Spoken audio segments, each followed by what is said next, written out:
Actually, nanonood kayo dito sa Rapture Rap Battle League /DOCTV, pero Rapture Rap Battle League na lang. Siyempre, follow and like us on Facebook, Rapture Rap Battle League. Ito nga pala ang balagbagan ng event, 5-man Royal Rumble. Tangin lang yun, nagsastutter ako. Kaya kung alam nyo na, Rapture makes a motherfucking noise! Nagsastutter, big shoutout sa Ingay Likha. Siyempre, EA Customs, Shoe Kings by EA Pocson. Follow, like, and share. Siyempre, sa mga gusto magpa-service ng kanilang mga shoes. Big shoutout sa Australia, Tibak Hip Hop Movement, Berdeng Kahoy Production, at Pesticide Clothing 1828, Lil Norman Brand. Siyempre, mamaya na yung iba, meron tayong undercard na magaganap at merong MC sa aking kanan, magpakilala. Yo! Hindi nga pala, tungkol. Shoutout sa kapatid ko kay Gab, kay Makoy, at syempre sa asawa ko. At merong MC sa aking kaliwa, magpakilala ka.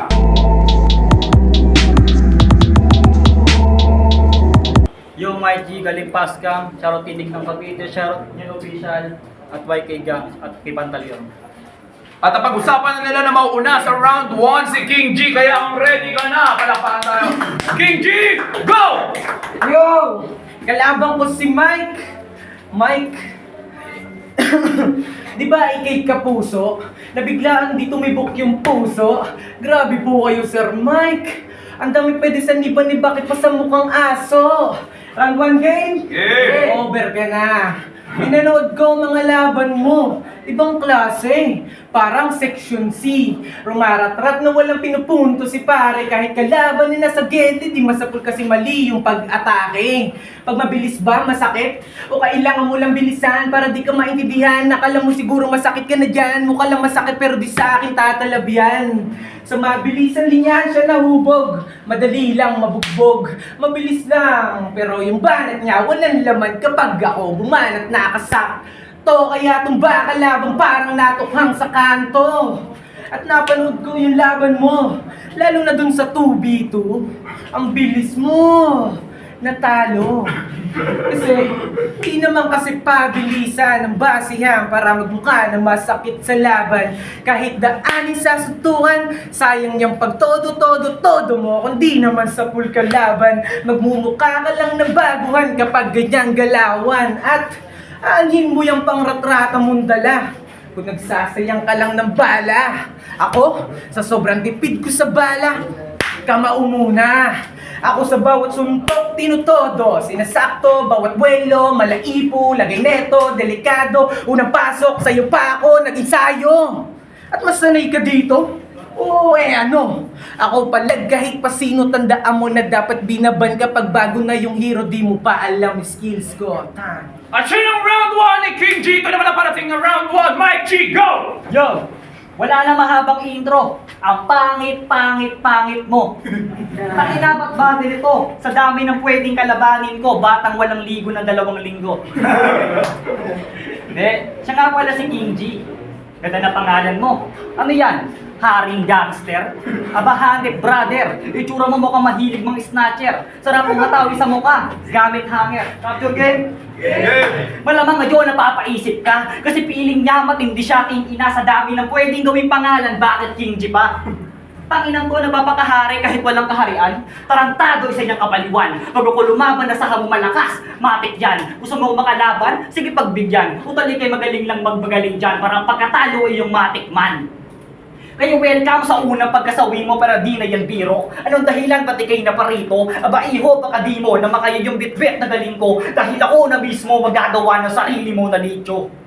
At mula ko na pasampa, asahan yung sulit na naman to. Malamang punit ka na lang bro, kadaguhit talagang klaro. Naka full clip ya sa akin, food trip ka na lang gago.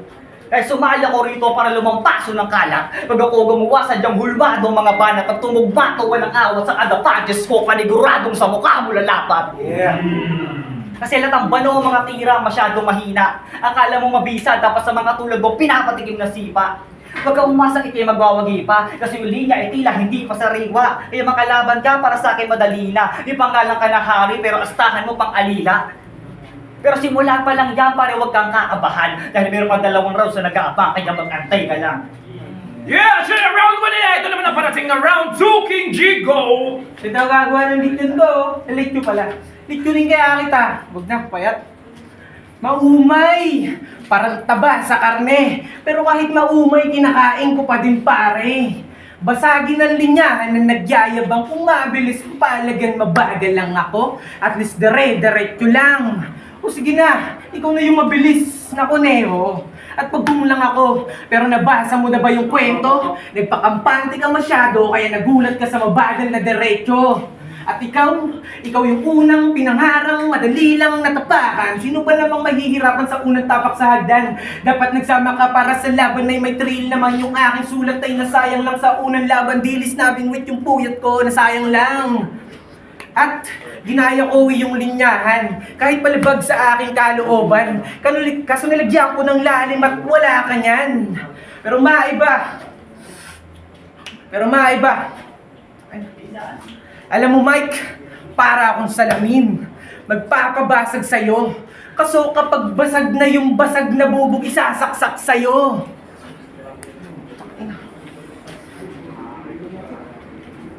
Etong Mike G na sa akin. Sa pagkagutom ko, ikaw ang nagsilbi na hain. Nagmistula ka lang pangain para yung lakas ko ay subukin. Fine. At siya na round 2 ni King G, Mike G, round 2, go! Aba si Iho palaban. Alam mo kung sino ka na yan o baka di mo pa alam ang pagpatay ko sa kalaban para sa akin kumpletong misyon ko na yan. Ano to, Gay? Okay. Kasi baka di mo pa napapasod, di kaya nakukuha. Sa gatong bakbakan na pasod yung subok na, makabago ang tunog pa. Di ka nakuubra kahit marami ka pamusta o may pangalan ka na hari, pero sa akin matik ay mapapayuko ka. Yung laban na to, di na kailangan pahabain. O peres sa'yo may G sa pangalan kaso pinagkaibahan lang natin. Ako yung G na pagpumunta sa dyang malalim. Ikaw naglagay ka lang ng G para masabi maangas kahit parang wala rin. Kaso ikaw naman ngayon na mamalasin. Kapalaran mo ay aalatin. Oo, nahulog ka sa akin kamay, ang kaso lang di ka napapaladin. Kaya wag na kayo magtataka na kapag lumalaban to, palaging ganado, dinuubusan ng mga balang dala. Palagi mga baranggawa, ano bata ba ba? Pero pag sumasampa, nagiging mama na nga, kaya asa ka pa na makakatsamba ka sa pinatong balagtasan. Talagang Pilipino, Pinupino, yung kada bagsakan. Sa Diyos sabi ka na ritmo, ginawa ng bisyo, mga lumamon ng kalaban. Kasi mga banat mo pilit, wala kang galing-galing. Kaya ba't ako magtitipid kung limited yung aking mga kayang gawin? Pati mo subok humarap sa harap ng salamin ay yung malaman na rin o yung akala mong simple lang, hindi mo napapasit yung nagiging halibong na rin. Kaya ngayon, sasabihin mo sa akin nagiging malala. Sa bawat laban ko, malaman mo ko makita hindi naghanda. Kaya hindi naghanda at malaman mo magpaya. Asakong sako to. G na ako, sige, kaya ito GG na nga. Yeah, at siya yung round 2 nilang dalawa. Ito naman ang last round, King G, go! Lagi niyang sinasabi, King. Alam mo ba kung bakit King inang-ina mo ka? Kasi kapag gusto ko. Kapag ayoko.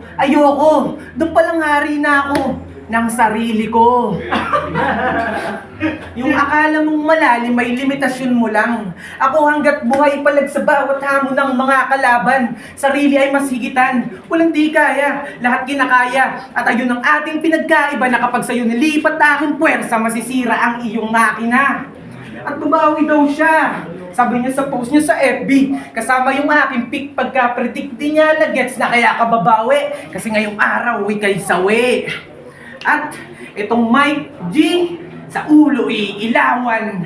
Tutuktukan kapag nakita ko na bukasan. Sabay higop, sabay lagay ng asin. Ganun lang ka-basic tong balot kapag kinain. Di ba nagtitinda ka ng balot? Ako'y saludo sa'yo, Kosa. Lumalabang ka ng patas, sapat na yung para makitang mabuti ka. Pero wait! Pinagsabi sa akin na tropa mo na kapag napaubos mo paninda mo, yung ma-endless ka. Akala ko pa naman todo yung hassle. Kahit pagod na kakalakad, di bumibili kahit na hassle. Tinitipid niya kahit ice water. Kasi may body daw siya ng summit, pinunuan niya na ng water. Kaso pag boundary na, alam na. Palo na naman si Kosa. Nakikita niyo siya sa FB, tamang live kahit walang nanonood. Tapos, bigla magpapayo yan. Bigla magpapayo yan. Kesyo ganito, kesyo ganyan. Intindihin na lang si Mike, palulang. At ang hilig pa magdurag. Alam mo ba kapag nakadurag ka, mukha kang naka-helmet? Dapat nilagay mo brep, total mukha ka namang puwet. Ano, puro ba fake? Pag fake dala, pinake kita para puntos ko na, iyak ka na. At yun ang round 3 ni King G. Last round, Mike G. Go! Alam mo pa sa ganyang banat mo kay sino pare matatawa. Kaso wala na rin magagawa. Ang tangi lang magagawa. Tandipin mo na lang yung pakaipantayan yung makinagagawa. Kasi ito, yung di mo inasahan. Inakalang mahina lamang pero sa iyong mga linyahan ako'y di man lang ginanahan nila parang ginawa lang maladormat ng kalaban kasi aking tinapakan. Ito kumuktahin na sulat, talagang bumaba ka sa tenga. Sumasapak mga letra habang pakikisama at respeto, tangi kong hawak sa gera. At hindi ko napapansin ba tumatagal mas gumagaling at tumatalim pa. Kaya makalabaw parang nabigte, gamit ang kadena. Kaso nga lang, makalaban ka parang laro lamang. Anong laban ng mga banat na puro banulaan, tapos parang pilit pa mga tugmaan, kaya patosyo, madali ka na nakakaumayan. At tipla na laban, pwedeng ibahin natin. Ikaw yung napili sa aking gawa, ano silbi na yung magiging malikain mo para sa akin, parang alam mo papel na madali na pilasin. Salamat sa dalawang pagkatalo dahil nagawa kong masumusay palalo. Dahan-dahan din nagbago, uting-uti ko na palalato. Di mo ko kaawi bro, sa katunayan naging dahil para sa sunod na laban mo. Kaya, alam nyo na matik yan. Pag sumasampa talagang laging malaman. Mga linya mo, tilaba hindi namang malaman. Kaya kahit anuguin mo, di mo kaya yung tinutusan sa kahit na saan. Kasi subok na sa kahit na saan. O may pangalang ka na hari, pero para sa akin mababang uri ka lang. Kaya huwag ka masyado kapante, Brad.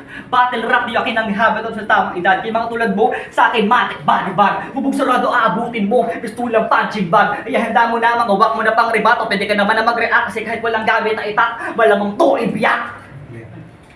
Yeah, at yun ang laban nila. Palakpakan tayo dyan. Yeah, at yun, napag-usapan ng 5 hurado. Meron tayong botong 4-1. At ang nanalo sa non-tournament bout, palakpakan tayo para kay Mike G! Salamat, sabi ka pala. Salamat do. Sa kalaman ko. Shoutout nga pala kay Gerald Mantala tapos kay James. Yeah! Judges, please step forward. Nice.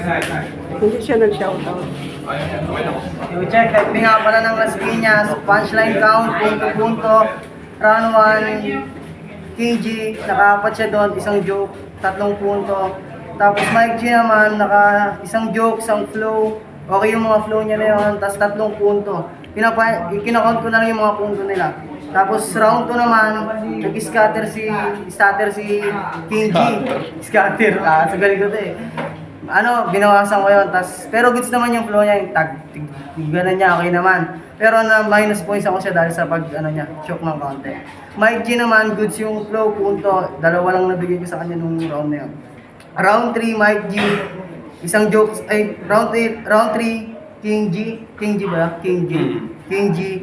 2 jokes na bitawan niya na naging effective, habang kay Mike G, isang punto, isang flow. So round 1, round 2, Mike G. Round 3, pwedeng King G, pwedeng Mike G. Parang round 3 tayo. Round 1, round 2, Mike G. Next judge, please. Ron Malais, nag-escalam lang muna agad. Binoto ko all 3 rounds si Mike G. Kahit pareho silang may mas naging good sa akin yung all 3 rounds ni Mike G kaysa kay King G. Next judge, please. Ako lang bumoto sa puti. Parang pinagklase ako ng itim at saka puti. Mas marami lang parang katulad lang sila. Yung sa itim, strict siya ng number 1 pero mas malakas yung sa puti. Tapos yung 2, nag-stumble yung puti kaya binigay ko sa itim. Tapos yung round 3, malinis yun sa puti kaya binigay ko sa puti. Next judge, please. Kita nga pala, all 3 rounds para kay Mike. Kita nyo naman siguro sa delivery pala. Alam na lang kung gano'n sa hindi lang all 3 rounds, Mike. Next judge, please. Yo, Catalan. Binoto si Mike G. 2-1 yun kasi yung first round mas binoto si King G.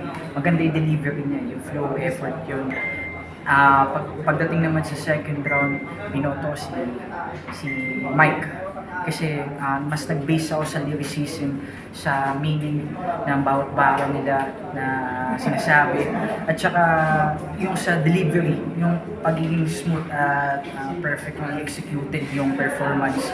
Sa round 3 medyo tie pero tinimbang ko na lang sa kahulugan ng sinasabi. At saka walang kay Mike G, mas na-analyze ko yung sinasabi niya, pwede siyang i-rebut sa sinasabi ni King. Pero props pa rin kay King kasi ang hirap nun hindi lahat ng MC kaya mag-flow all through rounds, yung style. At saka isang bandado si Kinji para sa liga. Pero this battle match 2-1.